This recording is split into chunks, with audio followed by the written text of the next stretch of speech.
Gym जाना आजकल थोड़ा कंफ्यूजिंग हो सकता है ना। हर तरफ नई नई मशीनें, पता नहीं कौन कौन सी एक्सरसाइज, और हर कोई अपनी सलाह देने को तैयार। इतनी सारी जानकारी के बीच सही रास्ता खोजना वाकई मुश्किल हो जाता है। पर फिक्र की कोई बात नहीं, आज हम इसी उलझन को सुलझाने की कोशिश करेंगे।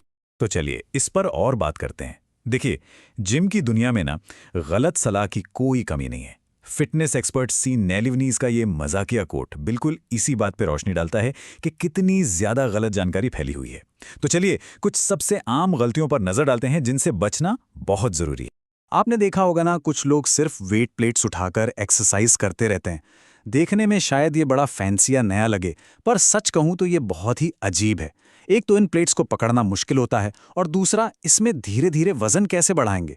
मतलब प्रोग्रेसिव ओवरलोड जो ताकत बढ़ाने के लिए जरूरी है, वो तो लगभग नामुमकिन है। तो इनसे दूर रहना ही बेहतर। फिर आती हैं कुछ एक्सरसाइज जो बस समय की बर्बादी है। जैसे एक ही मूवमेंट में लंज भी कर लिया और फिर उसी में ओवरहेड प्रेस भी जोड़ दिया। अब इससे कोई फायदा नहीं होता। क्यों? क्योंकि शरीर का एक हिस्सा हमेशा दूसरे से कमजोर होगा। तो नतीजा क्या निकलता है? एक हिस्सा हमेशा ठीक से ट्रेन ही नहीं हो पाता। इससे तो अच्छा है कि दोनों एक्सरसाइज को अलग अलग किया जाए। और हाँ, सेफ्टी सेफ्टी तो सबसे पहले आती है। ये जो behind the neck pull down है ना, इस जैसी एक्सरसाइज से कंधों पर बहुत ज्यादा और गलत तरीके का तनाव पड़ता है।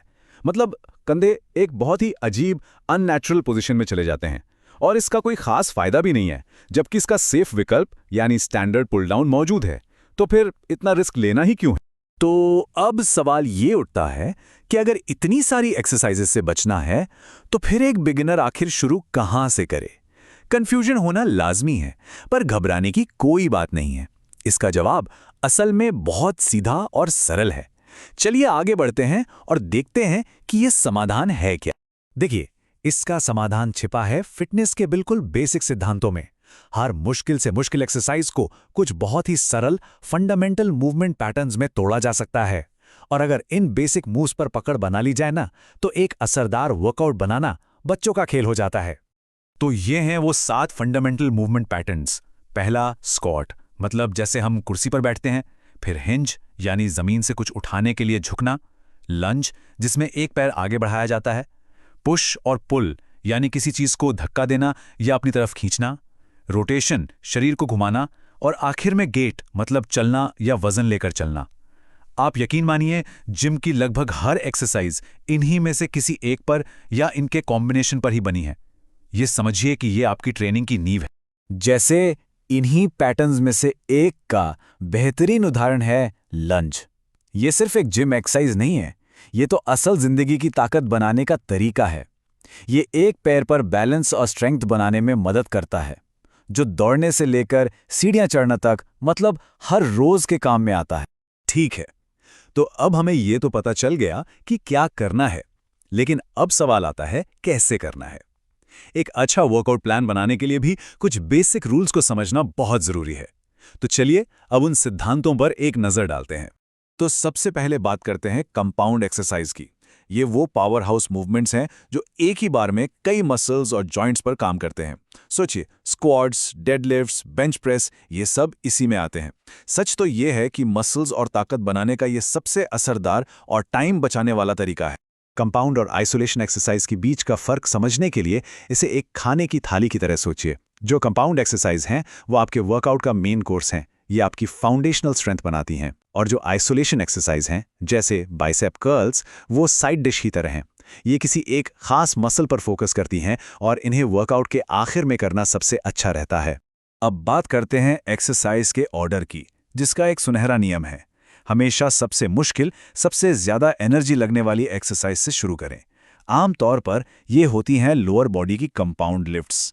ऐसा करने से परफॉर्मेंस बेस्ट रहती है और चोट का खतरा भी कम हो जाता है। इसके बाद नंबर आता है अपर बॉडी कंपाउंड्स का, और सबसे आखिर में आइसोलेशन मूव्स किए जाते हैं। और हाँ, एक और बहुत जरूरी सलाह, खासकर उन लोगों के लिए जो अभी शुरू कर रहे हैं। बहुत ज्यादा करने के चक्कर में मत पड़िए। क्वांटिटी से ज्यादा क्वालिटी पर ध्यान दीजिए। हर एक्सरसाइज के 2 से 3 अच्छे सेट से शुरू करें और पूरा फोकस सही फॉर्म पर रखें। जब धीरे धीरे ताकत बढ़ेगी, तब आप वॉल्यूम भी बढ़ा सकते हैं। चलिए, तो अब तक हमने सारी थ्योरी समझ ली है। अब इन सब चीज़ों को एक साथ जोड़कर देखते हैं कि असल में एक अच्छा बिगिनर प्रोग्राम दिखता कैसा है। मतलब एक ठोस एक्शन लेने वाला प्लान। तो ये है एक classic AB full body split. ये बहुत सिंपल है लेकिन उतना ही असरदार भी। आप हफ्ते में 2 से 3 बार इन दोनों वर्कआउट्स को एक-एक करके कर सकते हैं। देखिए कि कैसे हर वर्कआउट में पुश, पुल और लेग एक्सरसाइज का एक अच्छा बैलेंस है। जैसे पहले हफ्ते में आप कर सकते हैं वर्कआउट A, फिर B, फिर A, और अगले हफ्ते B, फिर A, फिर B। इससे बोरियत भी नहीं होती और मसल्स को हर एंगल से ट्रेन करने का मौका मिलता है।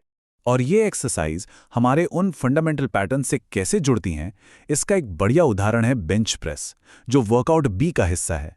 ये क्लासिक हॉरिजॉन्टल पुश मूवमेंट है। तो आप देख सकते हैं कि कैसे हमारा पूरा प्लान उन्हीं 7 बेसिक मूव पर बना है जिनकी बात हमने शुरू में की थी। अच्छा, वर्कआउट तो हो गया, लेकिन असली जादू जिम के बाहर होता है। अब एक प्रो टिप जिसे ज्यादातर लोग नजरअंदाज कर देते हैं, पर सच तो ये है कि ग्रोथ के लिए ये सबसे ज्यादा जरूरी है। तो एक सवाल है, मसल ग्रोथ असल में होती कब है? क्या ये तब होता है जब वजन उठाया जा रहा होता है, पसीना बह रहा होता है? ज्यादातर लोगों को यही लगता है, लेकिन इसका जवाब आपको शायद हैरान कर दे। एक बहुत जरूरी बात समझनी होगी, मसल्स एक्सरसाइज के दौरान नहीं बनती। एक्सरसाइज तो बस मसल्स में छोटे छोटे टीयर्स पैदा करती हैं, एक तरह का स्टिमुलस देती है। असली मसल ग्रोथ तो तब होती है जब हम आराम करते हैं, जब हमारा शरीर उन टीयर्स को रिपेयर करता है और उन्हें पहले से ज्यादा मजबूत बनाता है। तो रेस्ट डे का मतलब आलस बिल्कुल नहीं है, ये ट्रेनिंग का एक बहुत ही ज़रूरी हिस्सा है। यही वो समय है जब शरीर मसल्स को रिपेयर करता है, एनर्जी को दोबारा भरता है, चोट के खतरे को कम करता है और अगले वर्कआउट के लिए बेहतर परफॉर्म करने के लिए तैयार होता है। और एक और मज़ेदार बात, जब आप सही आराम करके मसल्स बनाते हैं तो आपका मेटाबॉलिज्म भी तेज़ हो जाता है। मतलब जितनी ज़्यादा मसल्स उतना ही ज़्यादा कैलोरी बर्न करेगा शरीर आराम करते हुए भी। तो सही आराम लंबे समय में फिट रहने में भी मदद करता है। तो इस एक सोच के साथ इस चर्चा को खत्म करते हैं। वर्कआउट जिम में आखिरी सेट लगाने पर खत्म नहीं होता। ये तब खत्म होता है जब रिकवरी पूरी हो जाती है। रिकवरी को अपनी ट्रेनिंग का ही एक हिस्सा मानिए और फिर देखिए असली और लंबे समय तक टिकने वाले नतीजे।